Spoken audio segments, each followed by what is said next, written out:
지금까지 우리는 트럼프 2기 이후 중국 경제에 어떤 변화가 일어나고 있는지 살펴봤습니다. 그런데 더 중요한 질문이 남아 있습니다.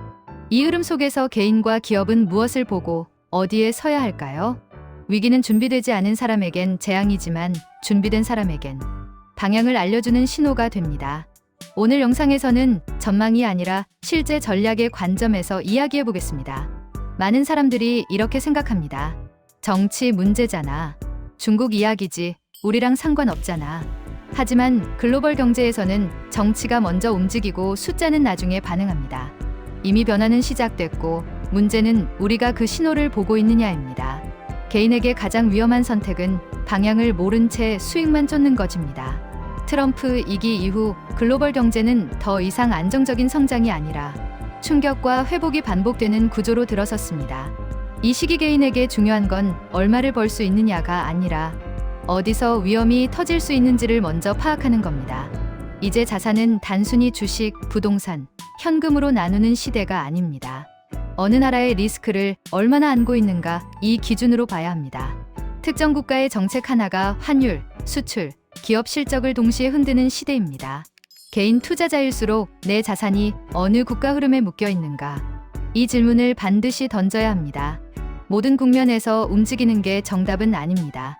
불확실성이 큰 시기에는 기회를 기다릴 수 있는 여력 자체가 전략이 됩니다. 현금 비중, 리스크 관리, 결정 속도 이 세 가지가 앞으로 개인의 성과를 완전히 갈라놓을 겁니다. 많은 기업이 아직도 중국 리스크를 매출 감소 정도로 생각합니다. 하지만 진짜 위험은 공급망, 결제, 정책 방향이 동시에 흔들린다는 점입니다.